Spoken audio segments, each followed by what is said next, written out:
and you're going back to school, so we are making a crayon box cake. My name is Lori and you are watching The Icing Artist. To start off, I baked a 9x13 vanilla cake that I'm just going to use my template to carve into the shape of a crayon box. I know, difficult stuff, right? I then divided my cake into 2 layers because I wanted to add a really colorful splash into this cake. I mean, how could I not with it being a colorful crayon cake? So I dyed my buttercream all the colors of the rainbow and then just piped diagonal lines going all the way across the filling. That way when we cut it open, you're going to see all of those colors in each slice. I stuck the second layer right on top of my cake, and now it is time to crumb coat it. I dyed my buttercream a little bit of yellow and a little bit orange to kind of match the color of the crayon box. Once my crumb coat is nice and smooth, I use a piping bag and a large tip to add my icing to my cake. This is just to help get an even coat of icing all the way across this big cake. I then smoothed that out the best that I could using my offset spatula. I used a small one on the sides and then my big one across the top, and just smooth that out, making sure I kept those really square corners the best I could. And of course, guys, if you're new to this channel and haven't subscribed, man, hit that subscribe button down below and ring that notification bell so you guys see when I put up new videos. Then to make our cake perfectly smooth, I have a genius technique. I went to the dollar store, got some napkins, and these are perfectly smooth. So I'm just gonna rub those right on the side and the top of the cake, peel it off gently, and that is going to give us a perfectly smooth texture.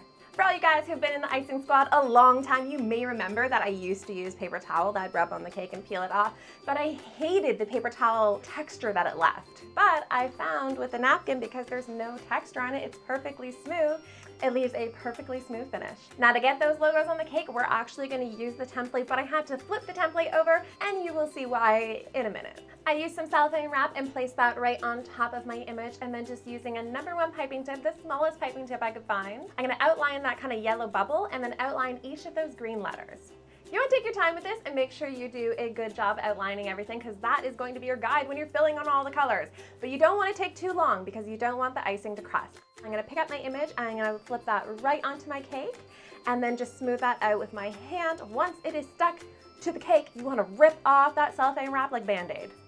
If your icing had crusted too much, then it'd be too dry to transfer. That's why that thing I mentioned before. And I'm just going to do the exact same thing with my crayon text. I love this technique because it gives you perfect logos every time, even if you don't have mad piping skills. Then you just want to fill that right in.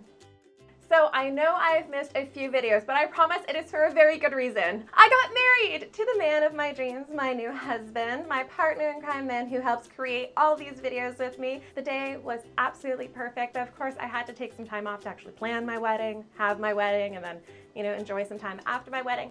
But now we are back as a newlywed team.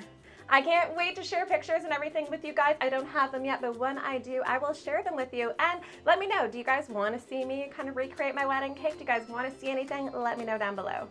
Now that our logos are officially on the cake, it is time for the rest of the details. The next thing we're going to do is that little cardboard flap at the back of the box.